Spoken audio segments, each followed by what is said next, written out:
Boa noite, bem-vindos a este encontro da Sociedade Portuguesa de Contracepção para vos apresentar esta reformulação dos consensos sobre contracepção de 2020.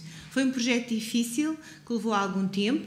Esta reformulação e atualização dos consensos resultou de uma parceria entre a Sociedade Portuguesa de Contracepção, a Sociedade Portuguesa de Medicina da Reprodução e a Sociedade Portuguesa de Ginecologia e teve a revisão científica da Sociedade Portuguesa de Contracepção.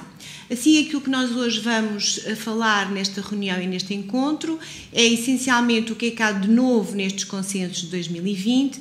Vamos dar particular ênfase à contracepção com prostativa oral e de longa duração, aos regimes terapêuticos para a normalização do padrão hemorrágico com a contracepção hormonal, à contracepção e algumas atualizações que houve sobre as doenças crónicas e à utilização da contracepção hormonal combinada em algumas situações particulares.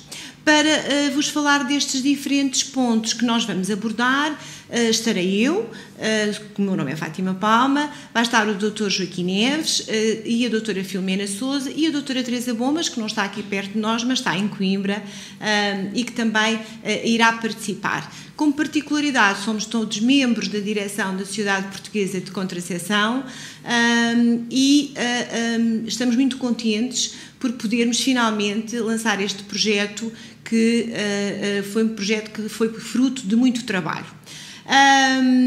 Isto é a frase que abre os nossos novos consensos de contracepção 2020, a salientar a importância da promoção da saúde sexual e reprodutiva para o bem-estar das populações no sentido de cumprir os nossos direitos sexuais e reprodutivos, que fazem parte integrante dos direitos humanos. A criação destes consensos, ou melhor, dos critérios médicos de elegibilidade em contracepção foi um marco indescritível na melhoria dos cuidados de saúde no planeamento familiar. A primeira edição foi criada pela Organização Mundial de Saúde, foi feita em 1996, resultou de uma reunião de imensos peritos em contracepção e em saúde sexual e reprodutiva e a partir daí, digamos que foi crescendo. A seguir, vários países, nomeadamente o Reino Unido e os Estados Unidos da América, resolveram também fazer os seus consensos e também em Portugal. Os nossos primeiros consensos, cuja capa vocês podem ver, foram em 2003. Nessa altura foram uma parceria da Sociedade Portuguesa de Ginecologia e da Medicina da Reprodução, porque ainda não existia a Sociedade Portuguesa de Contracepção, nós só aparecemos depois. Houve uma segunda edição depois em 2011 e finalmente nós vamos para esta terceira edição, que é um documento bastante diferente do anterior. O que é que tem na base estes consensos? Tem na base o facto de haverem várias situações médicas que levantam muitas dúvidas no aconselhamento contraceptivo e, portanto, a criação destes critérios de elegibilidade veio, digamos assim, facilitar e permitir que as mulheres pudessem usufruir da sua sexualidade e, ao mesmo tempo, poderem fazer contracepção. Assim, basicamente, os critérios estão divididos em três grandes categorias, em três grandes categorias e que significa que perante uma determinada situação e perante um determinado método contraceptivo, se não existem restrições ao método e ele será classificado como categoria 1, ou se, pelo contrário, existem restrições ou contraindicações e ele, portanto, será classificado como categoria 4. Então, o que é que há de novo nos nossos consensos agora de 2020? Antigamente, os consensos, se lembram, estavam organizados por capítulos, era um documento mais pequeno. Neste momento, existem grandes secções, existem 6 grandes secções e existem alguns capítulos de novo e outros que foram todos eles atualizados. Portanto, temos o capítulo da introdução e temos uma coisa nova, que é a definição do que é que se considera um padrão hemorrágico e quando ele é considerado anómalo ou preocupante e seguimos os critérios da Organização Mundial de Saúde. Depois também existe uma referência às condições médicas nas quais a gravidez, ou pelo menos a gravidez não planeada, pode representar um risco inaceitável ou ter um risco de desfecho materno-fetal ou neonatal desfavorável. Em relação aos métodos de contracepção, há algumas novidades e, portanto, criou-se o capítulo dos métodos contraceptivos reversíveis de longa duração, que antes não existia. Depois, na contracepção em situações médicas especiais que estão agrupadas, será a contracepção na perimenopausa, na adolescência, o capítulo da contracepção que existia, que era após interrupção voluntária da gravidez, passou a ser contracepção pós-aborto, espontâneo ou induzido. Também houve uma atualização e entraram novas patologias que irão ser faladas da contracepção hormonal intrauterina com condições médicas especiais, que antigamente eram as doenças crónicas. Há um capítulo diferente sobre contracepção e fertilidade, e depois há outro em que também existem algumas propostas de regimes terapêuticos para a normalização do padrão hemorrágico com a contracepção hormonal. Há um capítulo sobre a utilização da contracepção hormonal em algumas situações particulares, e também um capítulo que eu considero muito importante sobre as interações medicamentosas com a contracepção hormonal.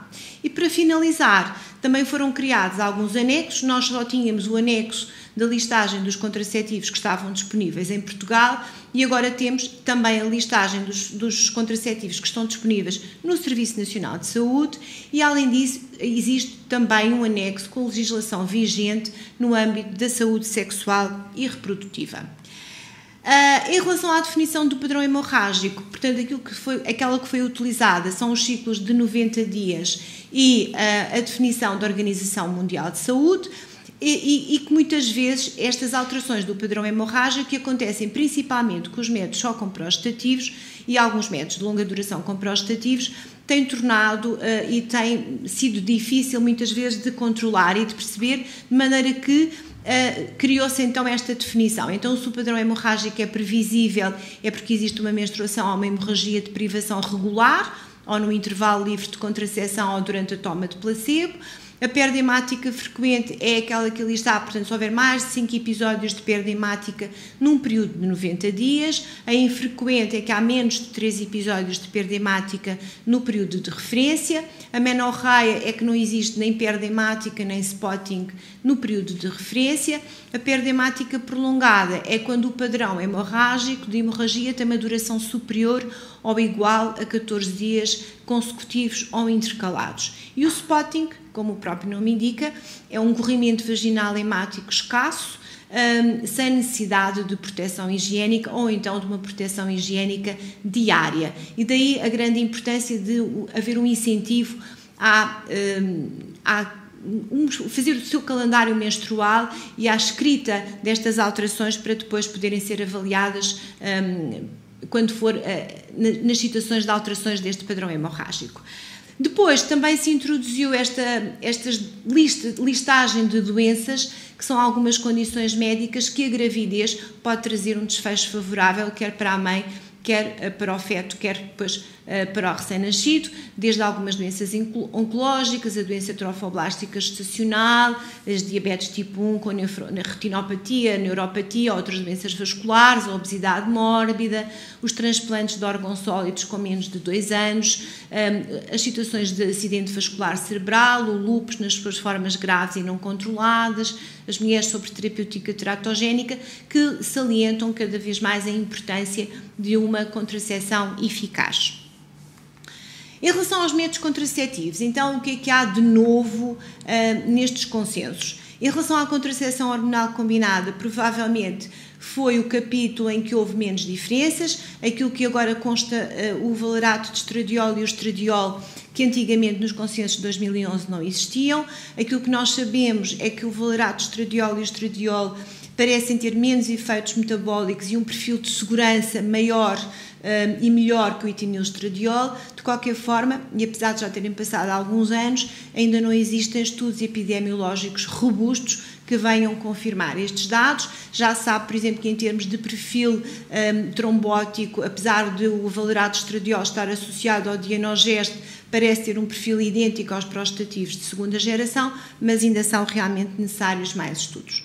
Depois, a contracepção hormonal com prostativo, surgiu muito recentemente um prostativo isolado que é a drospirenona, numa formulação de 24/4, que o Dr. Joaquim irá depois referir. Há então o tal capítulo inteiramente novo sobre contracepção reversível de longa duração, que também o Dr. Joaquim a seguir irá referir. Depois, no capítulo dos métodos de barreira naturais, surgiu a referência a um novo método, novo, entre aspas, que é o método dos 2 dias, que se baseia então na avaliação das secreções vaginais, que independente das suas quantidade ou das suas características, tal como acontece, por exemplo, com o método do muco cervical, aquilo que baseia-se em quê? É que se durante 2 dias não houverem qualquer tipo de secreções vaginais, diz que podem ocorrer relações sexuais desprotegidas. No capítulo da contracepção definitiva, foi retirada a oclusão tubar por via estroscópica, que, como sabem, deixou de existir em Portugal. Muito obrigada. A seguir, então, vamos passar ao Dr. Joaquim Neves, que irá então falar da contracepção oral com prostativo e dos contraceptivos reversíveis de longa duração. Mais uma vez, boa noite. Eu queria enaltecer a Sociedade Portuguesa da Contracepção em conjunto com as outras sociedades dedicadas à saúde da mulher desta iniciativa, uma reformulação sobre a contracepção, e como a doutora Fátima fez a menção logo no início, vamos ver apenas o que há de novo. E de novo, no que diz respeito aos prostativos orais, contracepção exclusiva com prostativos orais, nós já conhecemos o desostrel, conhecemos as suas particularidades, um prostageno de terceira geração, derivado da nortestosterona. Nós temos de ter a noção que não tem bioidentidade com a progesterona e que prevalece algum efeito androgénico. A experiência tem-nos demonstrado que a situação que nos causa maior desafio quando utilizamos a pílula exclusiva com desostrel é a sua continuidade da medicação devido à imprevisibilidade que nós podemos ter no controle das perdas vaginais. Por isso, felizmente, nós hoje em dia temos uma alternativa, é um contraceptivo exclusivo com prostagénio. A drospirenona já é um prostagénio conhecido, apesar de ter sido comercializado mais tarde do que a sua descoberta.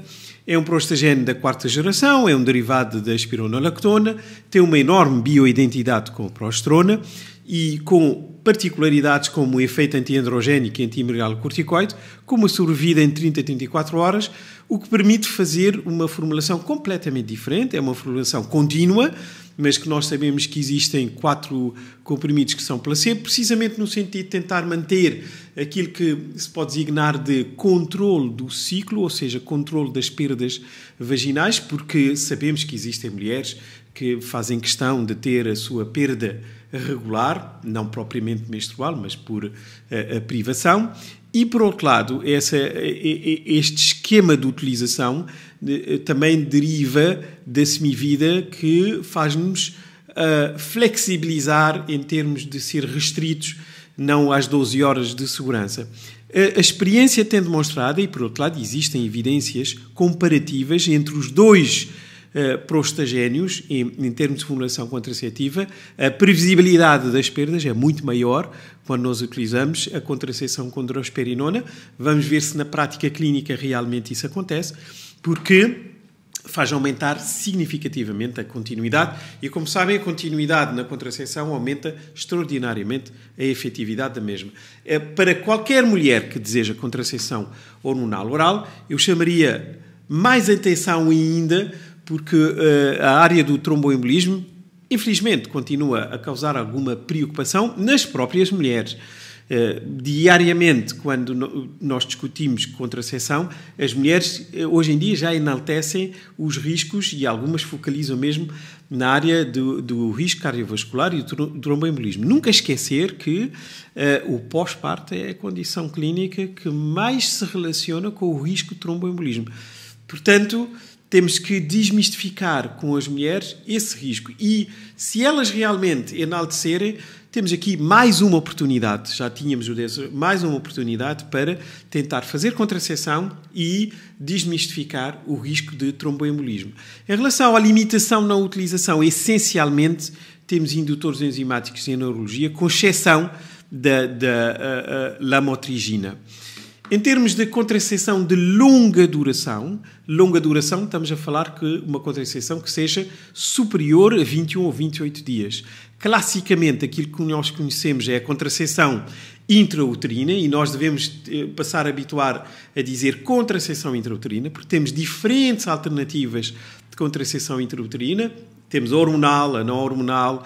Dentro da hormonal, hoje em dia, temos diferentes dosagens. Mesmo na chamada não hormonal, temos os dispositivos com cobre e prata, e lá fora existem dispositivos com sais de ouro. Portanto, a contracepção intrauterina seria mais abrangente.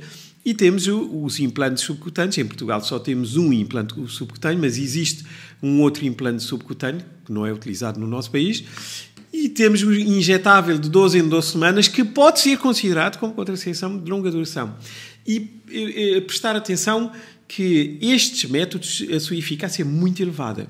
E, sobretudo, a sua continuidade. E a continuidade depende essencialmente da nossa capacidade de explicar às utentes o que é que vai acontecer ao seu padrão menstrual. E estes métodos são considerados como métodos de primeira opção para a contracepção devido à eficácia e independência da utilizadora e, consequentemente, a respectiva continuidade.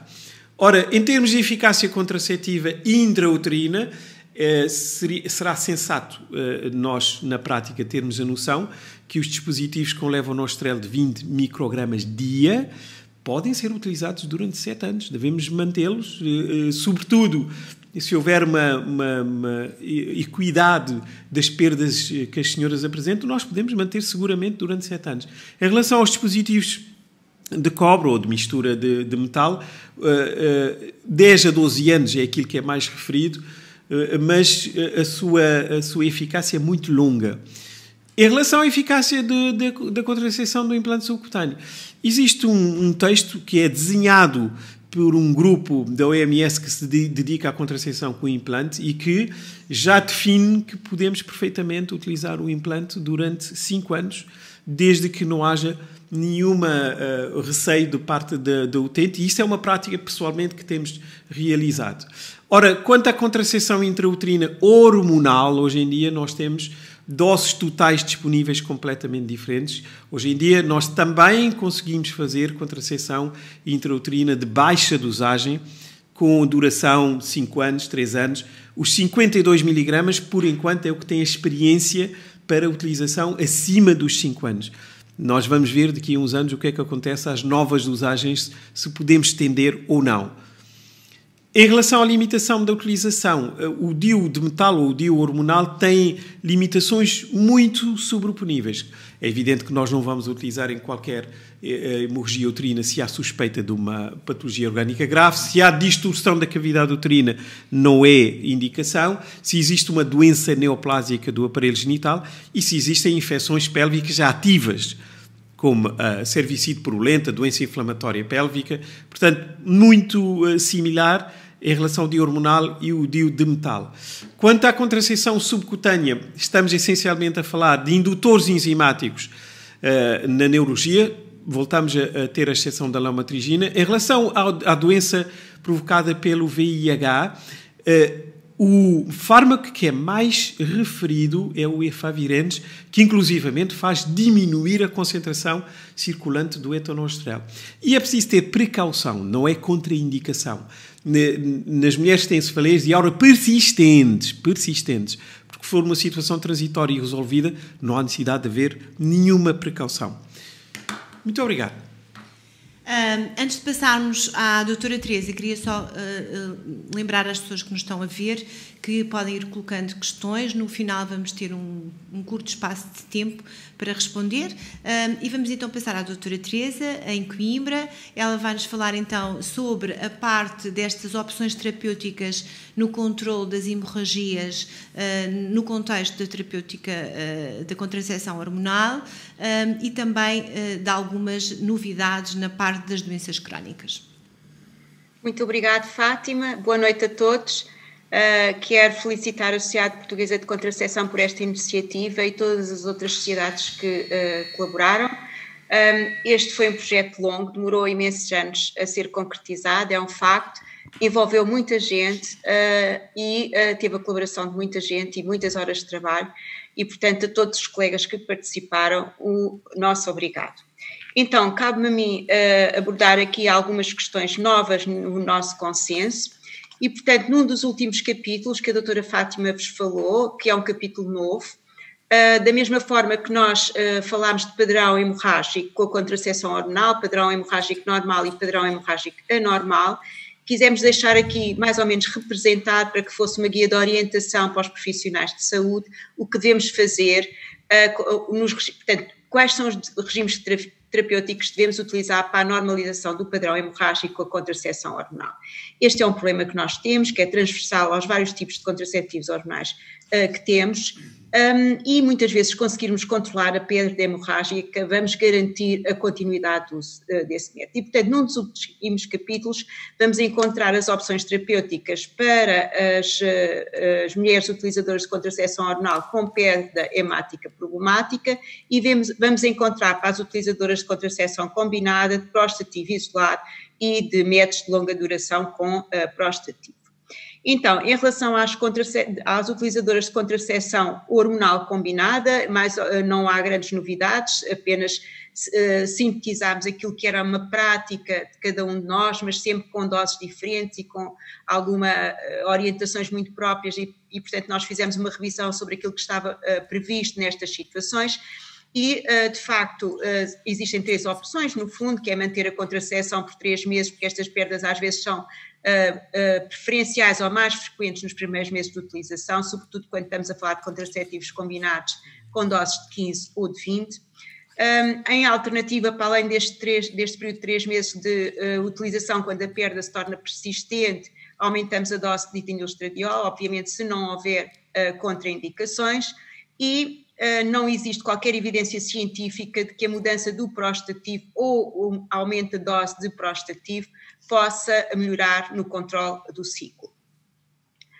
Em relação às utilizadoras de contracepção com prostativo oral, não existe, da mesma forma que eu referi anteriormente, não existe evidência suficiente que o aumento da dose de prostativo melhore o controle do ciclo. Existem alguns estudos do Brasil sobre isso, mas de facto não são suficientemente robustos para que esta prática possa ser aceita. E nas mulheres que não têm contraindicação ao uso de estrogénios, portanto, uma opção pode ser aqui o uso temporário de estrogénios. Em relação às utilizadoras de métodos de longa duração, nós aqui também encontramos esta classificação, se os estrogénios forem elegíveis ou se os estrogénios não forem elegíveis.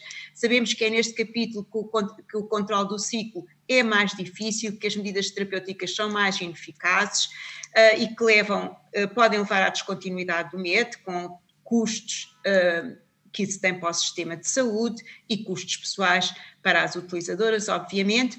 E, portanto, existem aqui várias propostas que resultaram da revisão de todos os artigos que contemplam este tipo de tópico. Em relação às situações de contracepção hormonal e intrauterina com condições médicas especiais, que era o capítulo, como a doutora Fátima referiu inicialmente, que era o capítulo das doenças crónicas. Na parte das doenças metabólicas e endócrinas, existe aqui o aspecto do quadro vai ser este, com os critérios de elegibilidade, classificado por excesso de peso, obesidade e as mulheres programadas para cirurgia bariátrica. E o que nós encontramos, e que é muito importante, é que de facto, primeira condição, que havia sempre algumas dúvidas se é que a contracepção hormonal, independentemente de isolada ou combinada, seria igualmente eficaz nas mulheres obesas. Hoje os estudos científicos demonstram, e a Sociedade Portuguesa de Contracepção com a Sociedade Portuguesa de Estudo da Obesidade tem umas guidelines sobre a utilização de contracepção hormonal em mulheres obesas e, de facto, os estudos demonstram que, apesar da biodisponibilidade do prostativo ser ligeiramente inferior nas mulheres com excesso de peso ou com obesidade, em si isso não afeta a eficácia do contraceptivo. Portanto, aquela ideia de que tirávamos o implante mais cedo nas mulheres obesas ou que a pílula podia não ser eficaz, sobretudo a pílula só com o prostativo isolado, está completamente abandonado para a maioria dos contraceptivos, exceto para o levonorgestrel na contracepção de emergência. E outro conceito muito importante é que, de facto, o excesso de peso só por si não é uma contraindicação e todos os métodos hormonais só com prostativo ou com combinados são elegíveis e, de facto, a precaução aqui existe nas mulheres com índice de massa corporal acima de 15, que devem usar preferencialmente preferencialmente métodos com prostativo isolado ou métodos não hormonais. É evidente que aqui neste capítulo, tal e qual como nos outros capítulos de doenças crónicas, o balanço é sempre entre uma gravidez não planeada e o risco que isso acarreta e o uso do método quando a mulher não aceita o outro que seja mais seguro. Em relação à cirurgia bariátrica, um aspecto muito importante, portanto, nos métodos restritivos, todos os métodos, nas situações restritivas, todos os métodos de contracepção são elegíveis e nos procedimentos com mal absorção, obviamente, os contraceptivos por via oral não são métodos elegíveis. Isso é extremamente importante e, por outro lado, também há aqui um aspecto muito importante que é o peso com que a mulher iniciou o seu processo terapêutico e o peso final. A maior parte destas mulheres têm obesidade grave ou obesidade mórbida, não deixam de ser obesas depois do seu tratamento cirúrgico e, portanto, elas continuam provavelmente a não ser elegíveis para métodos combinados, mas podem ser elegíveis para métodos com prostativo isolado. Uma palavra em relação aos métodos, às mulheres que estão submetidas à terapêutica médica da obesidade, não existem estudos com terapêutica médica para o tratamento da obesidade, exceto com os medicamentos que alteram o funcionamento digestivo e, portanto, que dão diarreias, e aí os contraceptivos orais também não são métodos de eleição. Em relação às mulheres com VIH ou alto risco de infecção de VIH, portanto, foi introduzida aqui esta noção de mulheres VIH ou com alto risco de infecção VIH, que era uma nomenclatura que não estava utilizada no consenso anterior. Nós sabemos que a infecção VIH é das doenças que mais se modificou o seu curso nos últimos 20 anos e, de facto, aqui a contracepção também tem que acompanhar e a infecção VIH no consenso anterior é substituída por VIH por infecção VIH assintomática e ligeira e a noção de doença SIDA é substituída por infecção VIH grave ou avançada.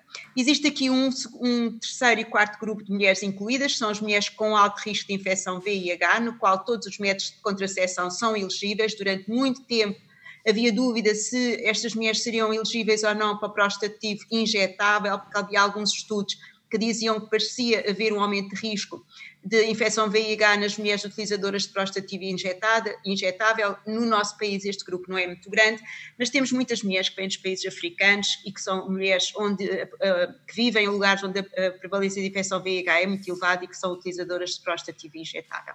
E, de facto, o que se verificou, e os últimos estudos da Organização Mundial de Saúde dizem que não há qualquer impacto na aquisição de infecção VIH nas mulheres utilizadoras de prostativo injetável.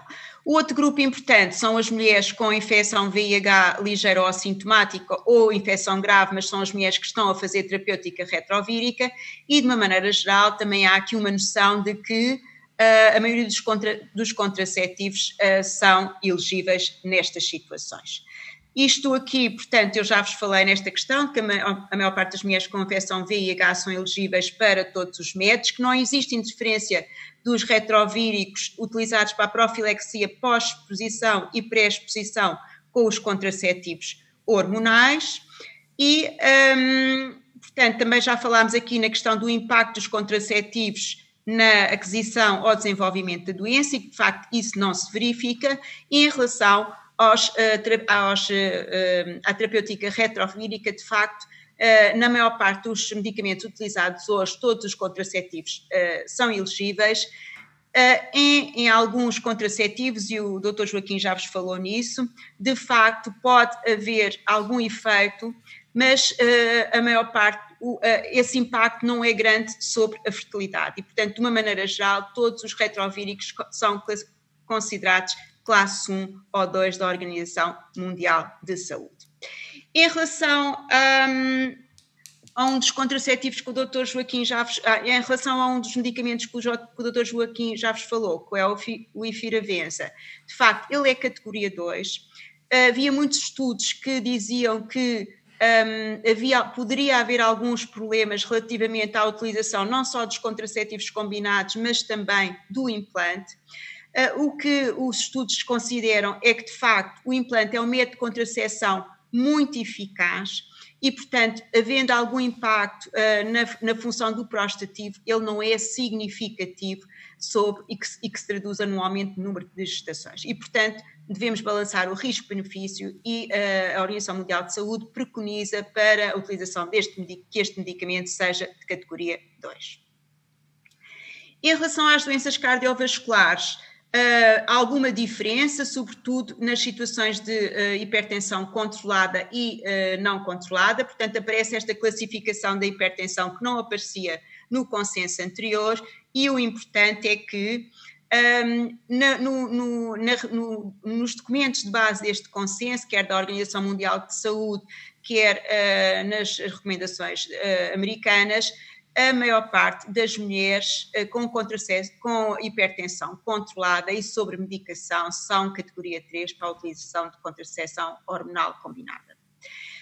Nós, neste grupo de trabalho, revemos todas estas publicações, mas também tivemos em consideração que em Portugal a nossa realidade é um bocadinho diferente dos outros países. Temos 59% de população utilizadora de contracepção hormonal combinada, com baixa morbilidade sobre esse contraceptivo e, portanto, deve obviamente ser individualizada, mas se a hipertensão estiver controlada, sobretudo a mulher for jovem e não tiver outros fatores de risco cardiovasculares, pode usar um contraceptivo combinado, desde que seja mantida sob vigilância médica, o que abre aqui um leque para um grupo de mulheres que já fazia contracepção combinada e que sistematicamente tinha a ideia que estava a fazer alguma coisa que não era benéfica para a sua saúde, mas que tinha um impacto na sua qualidade de vida que era positivo e, portanto, a ideia de abandonar o método era uma ideia subjacente e para o seu médico também. Portanto, neste caso, nós considerámos que, de facto, era um método de categoria 2, desde que a mulher fosse jovem e outros fatores de impacto cardiovascular não tivessem presentes. Outro aspecto muito importante é em relação ao prostativo oral e ao novo prostativo oral que saiu no mercado, a drospirenona com 4 mg, parece ter um efeito terapêutico hipotensor nas mulheres com uma hipertensão ligeira. Obviamente não tem um efeito hipotensor nas mulheres normotensas, mas pode ter aqui este efeito hipotensor nas mulheres com uma hipertensão ligeira e poderá ser um benefício associado. Obviamente que as consultas de planeamento familiar são também consultas de educação para a saúde e, portanto, está claro para nós que também fazemos a obstetrícia que as mulheres com antecedentes de hipertensão gestacional, pré-eclâmpsia ou eclâmpsia que ficam com tensão normal, objetivamente elas são elegíveis para todos os métodos de contracepção, mas sabemos que estas mulheres têm um fator de risco cardiovascular, desenvolver uma doença cardiovascular no seu futuro e, portanto, a consulta de planeamento familiar deve também ser uma oportunidade para a mudança de vida, para uma vida mais saudável, para perderem peso e, portanto, para uma educação para a saúde. E era isto que eu tinha para vos dizer. Muito obrigada, Fátima. Podemos continuar. Obrigada, Teresa. A seguir, vamos então, vai ser a doutora Filomena, que vai então abordar algumas doenças que surgiram, nomeadamente as doenças neurológicas e depois também a utilização da contracepção hormonal combinada em algumas situações particulares. Relembro que podem continuar a colocar questões, a que iremos tentar responder no final. Filomena, faz favor. Boa noite, estamos quase a acabar, espero que ainda estejam aí. Portanto, outras doenças que foram introduzidas agora nos novos consensos, portanto eu vou falar essencialmente das novidades. Em relação à enxaqueca com aura, de recordar que os métodos contraceptivos com estrogénios são contraindicados em qualquer idade e que mesmo os métodos só com prostativo, se houver um agravamento durante o seu uso, portanto, quando nós temos ali o I é o iniciar, o C é o continuar, portanto, são categoria 2 para começar, mas se a mulher tiver um agravamento ou aparecimento de aura durante a utilização do método, mesmo que seja só com prostativo, passa a ser categoria 3 e, portanto, devemos pensar noutra forma de contracepção. O que foi introduzido de novo foi os antecedentes de enxaqueca com aura, portanto, mulheres que já tiveram enxaqueca com aura, mas que há 5 anos que não têm qualquer evento. Mesmo assim, a contracepção com estrogénios continua a ser categoria 3, portanto, devemos sempre optar por métodos sem estrogénios. Outras situações neurológicas que foram incluídas e que eu assinalei ali a amarelo são a hipertensão intracraniana idiopática e a esclerose múltipla. Em relação à hipertensão intracraniana idiopática, todos os métodos são elegíveis, como veem. É uma patologia que é mais frequente nas mulheres obesas e em idade fértil e, portanto, os estrogénios podem, às vezes, confundir os sintomas com os sintomas da hipertensão intracraniana e, portanto, os métodos com estrogénios não são de primeira linha. Devemos optar, se for possível, pelos métodos sem estrogénios. Em relação à esclerose múltipla, está dividido entre a esclerose múltipla com imobilidade prolongada ou sem imobilidade prolongada. Todos os métodos são elegíveis, exceto nas mulheres que têm imobilização prolongada ou alterações na mobilidade pelo risco de tromboembolismo. Portanto, nesse caso, os métodos com estrogénios devem ser evitados, como em qualquer outra situação em que haja imobilidade prolongada. Também penso rever que os métodos injetáveis, portanto trimestral, podem comprometer o metabolismo ósseo e, portanto, como estas mulheres muitas vezes fazem corticoterapia e pela própria imobilização, também já têm um risco de osteoporose e, portanto, deve haver uma vigilância clínica do metabolismo ósseo nestes casos. Em relação às doenças do aparelho reprodutor, portanto, este quadro também já existia nos consensos anteriores, houve só aqui uma arrumação das doenças, mas ao fim e ao cabo são as mesmas, a única nova é as anomalias anatómicas uterinas. Como é óbvio, quando há uma alteração anatómica do útero que não é possível pôr uma contracepção intrauterina com segurança, esse método passa a ser categoria 4. De resto, as outras indicações são todas as mesmas que já estavam nos consensos anteriores. Outras doenças do aparelho reprodutor, que também são estas que estão aqui, são as mesmas, só mudou a arrumação, são as mesmas que estavam nos consensos de 2011, só foi aqui incluída a doença do trofoblasto persistente sob quimioterapia, em que a contracepção intrauterina é contraindicada, portanto é categoria 4.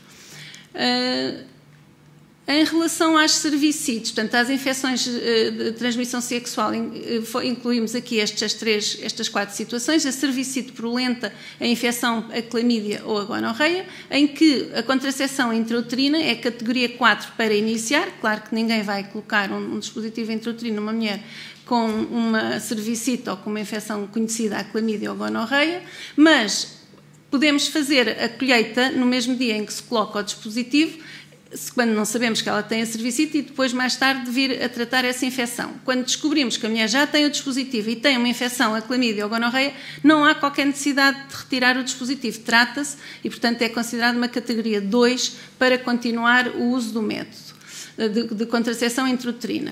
As outras infecções sexualmente transmissíveis, como veem, também todos os métodos são elegíveis. A vaginite, incluindo aqui a vaginose, que não é uma vaginite, pronto, mas todos os métodos são elegíveis. E mulheres com comportamentos de risco, em que há um risco aumentado de infecções sexualmente transmissíveis, também todos os métodos são elegíveis.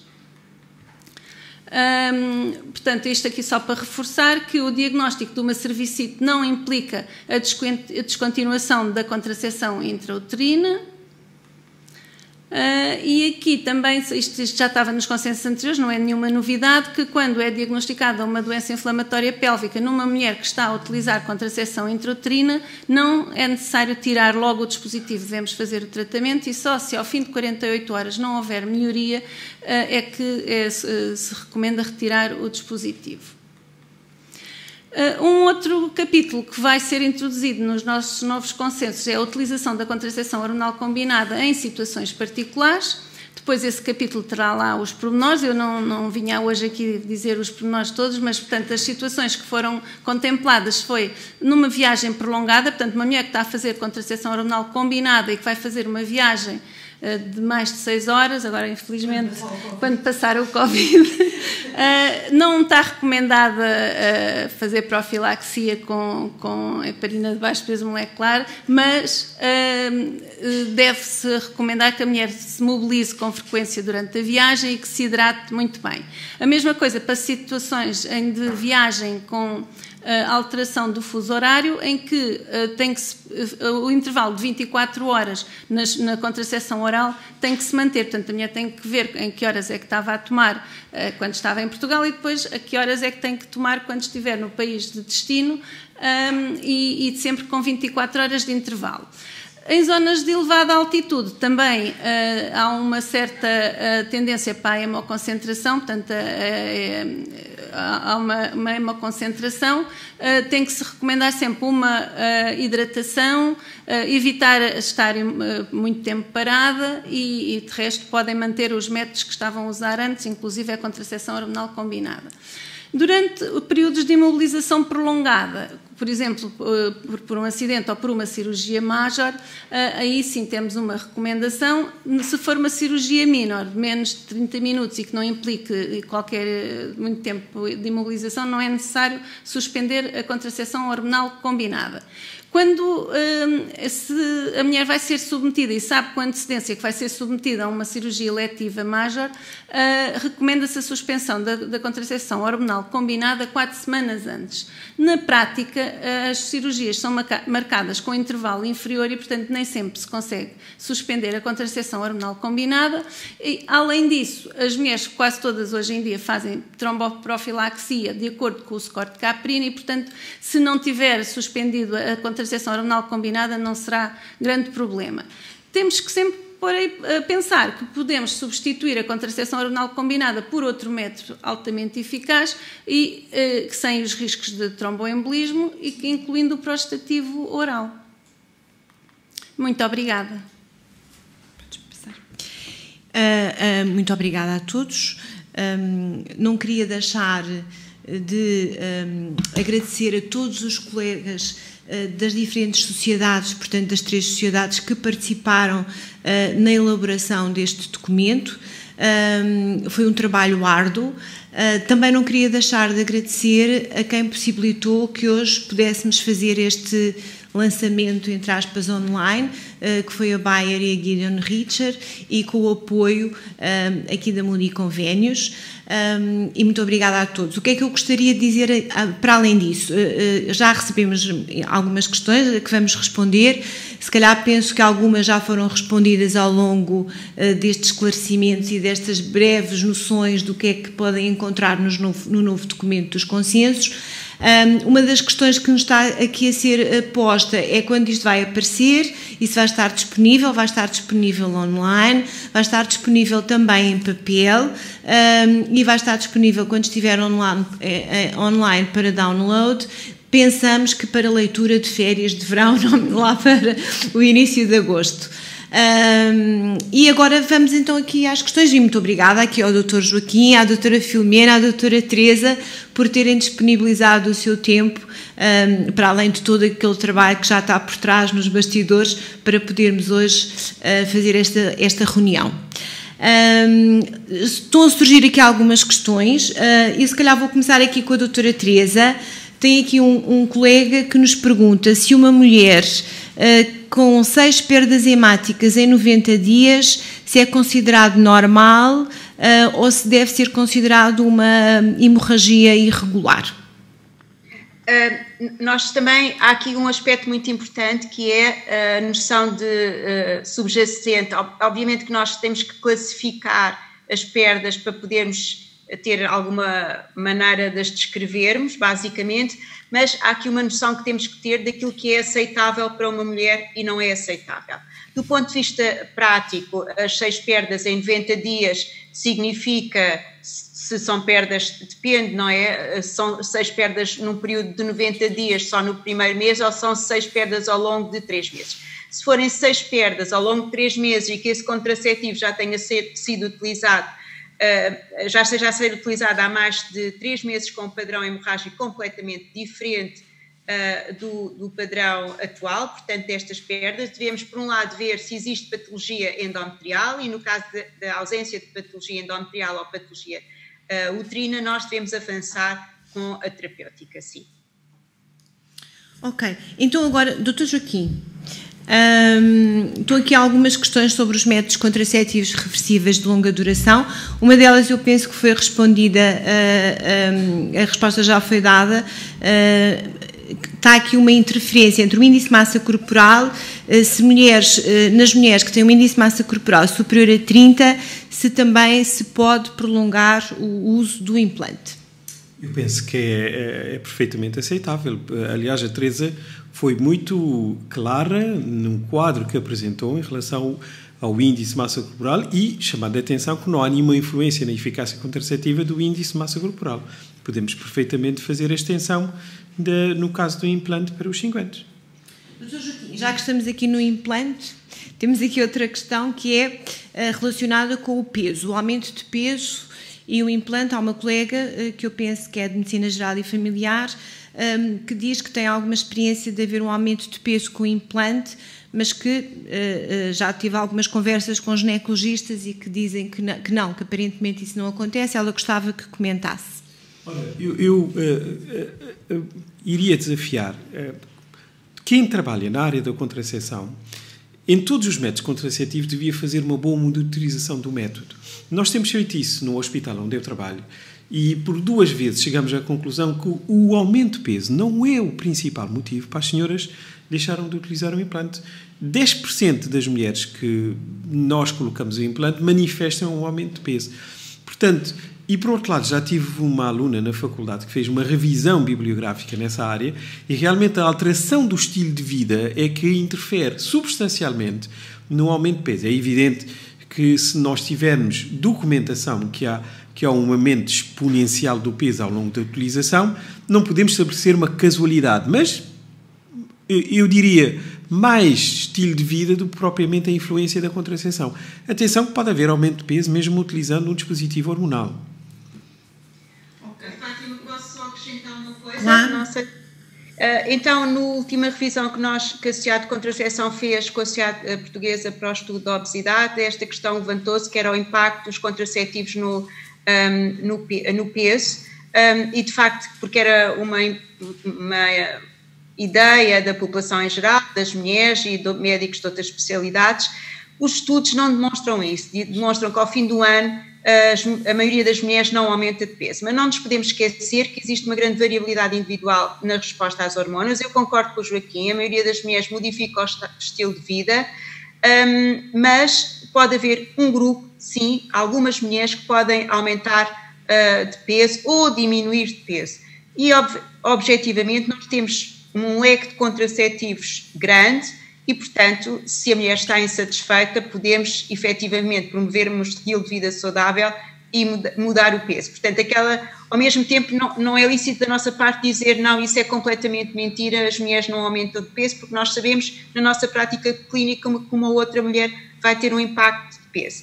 Por outro lado, é preciso também não esquecer uma coisa: utilizamos imensos implantes no pós-parto imediato, em fases muito vulneráveis em relação ao índice de massa corporal, a transição da gravidez para o puerpério imediato e para o puerpério tardio, e de facto aqui era onde as mulheres se queixavam mais e o estilo de vida é de facto determinante. Estão a amamentar, há aquela ideia de que mulheres a amamentar não podem ter cuidados dietéticos e há imensas mulheres e a população portuguesa de uma maneira geral tende a aumentar de peso nesta fase. E, de facto, isso não é devido ao implante, mas sim devido àquilo que é inerente ao comportamento tradicional de muitas mulheres portuguesas nesta fase das suas vidas. Ok, Filomena, eu sei que não abordámos esta questão, até porque já foi abordada também nos consensos anteriores, mas há aqui uma questão de uma colega que diz que, em relação às mulheres que têm uma doença venosa periférica, se existe alguma precaução relativamente aos contraceptivos hormonais. Não. Portanto, as varizes, sim, já nos outros consensos vinha que não é, claro que se a pessoa tem uma tendência genética para as varizes, não é por estar a tomar a pílula que vai ter mais varizes. Lá está, também são os estilos de vida, não é? E não é contraindicação, nem há um agravamento devido ao uso da contracepção hormonal. Ok. Teresa, foste tu que falaste em impressão de hipertensão, certo?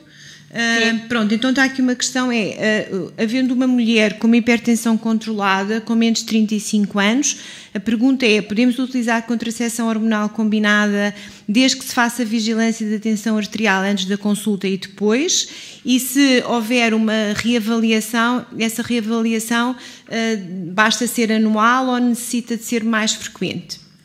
Portanto, na nossa população portuguesa, e porque isto obedecia aqui um grande leque de mulheres, de facto nós achamos que é seguro usar um contraceptivo combinado numa mulher com menos de 35 anos e sem outros fatores de risco cardiovasculares.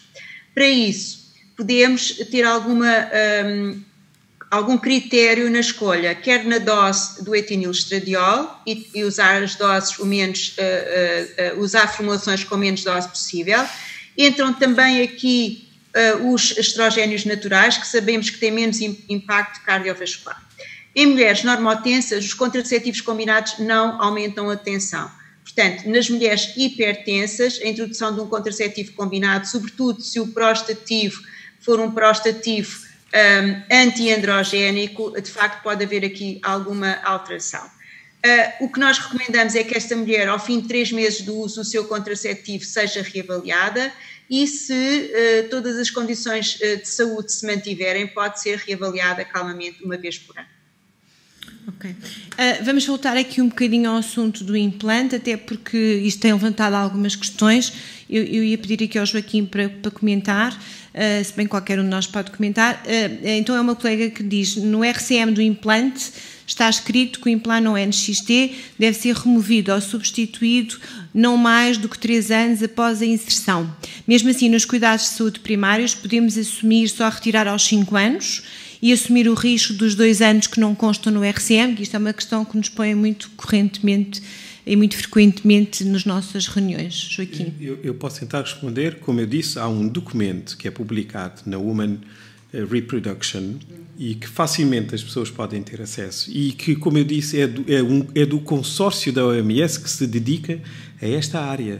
As pessoas que elaboraram o documento e que admitem e aceitam perfeitamente que o implante pode ser utilizado durante 5 anos.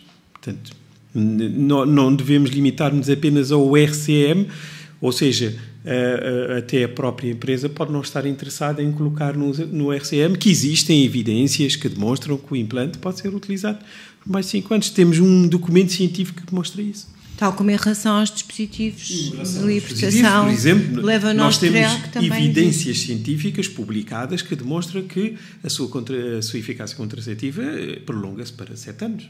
Claro. A Organização Mundial de Saúde, Fátima, temos a Organização Mundial de Saúde a recomendar a última brochura que fizeram sobre métodos de contracepção,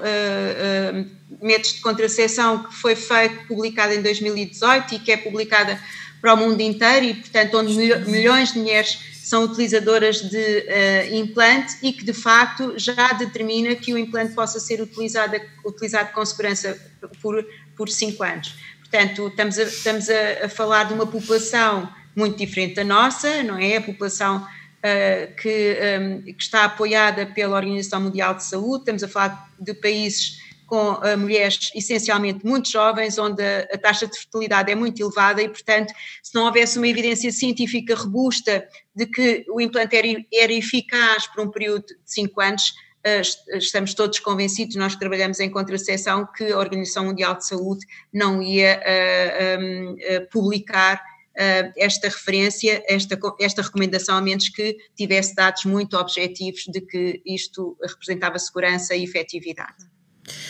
Eu acho que agora será assim o ideal ali para a Filomena. Há aqui eu acho que é mais uma afirmação ou uma confirmação daquilo que estiveste a dizer. Então aqui a pergunta é, se houver uma mulher tiver um antecedente de uma doença inflamatória pélvica recorrente, isso não será uma contraindicação para a utilização de contracepção intrauterina desde que não haja uma infecção aguda no momento da colocação. E depois perguntam se é correto. Não é? É assim, temos sempre que ver se realmente aquele é o melhor método para a mulher, não é? Claro que há outros métodos contraceptivos, mas se todos os outros, por alguma razão, foram excluídos, entre a mulher não fazer contracepção ou colocar um dispositivo numa fase em que não está com a infecção, é preferível colocar o dispositivo. Portanto, é uma categoria 2 nesses casos. Portanto, claro que se é recorrente também tem que se tentar perceber porque é que é recorrente, não é? E tratar os parceiros. Teresa, foste tu que abordaste e que falaste da parte do tratamento das irregularidades hemorrágicas, das perdas hemorrágicas. Então temos aqui uma das questões que é em relação ao implante, como abordar estas perdas hemáticas frequentes nos primeiros 3 meses após a colocação. Queres comentar? Nos primeiros 3 meses, estas perdas hemorrágicas nós sabemos que são passíveis de acontecer, não têm qualquer significado patológico e a menos que sejam muito abundantes não precisamos tratar porque elas são temporárias e tendem a desaparecer com a continuação do uso do implante. Se de facto para as mulheres for um incómodo e portanto para as mulheres elegíveis para o uso de estrogénios, o uso de estrogénios isolados, quer seja na formulação oral, transdérmica ou em gel, pode ser um tratamento, é a primeira linha de tratamento. Quero-vos dizer, eu acho que é muito importante, e nós já falámos isso em várias reuniões, não há propriamente um tratamento de eleição, há vários tratamentos que se têm tentado para o tratamento, em relação ao controle do ciclo nestas situações. Mas, de facto, o que está preconizado como sendo mais eficaz é o tratamento com estrogénios nas mulheres elegíveis para estrogénios.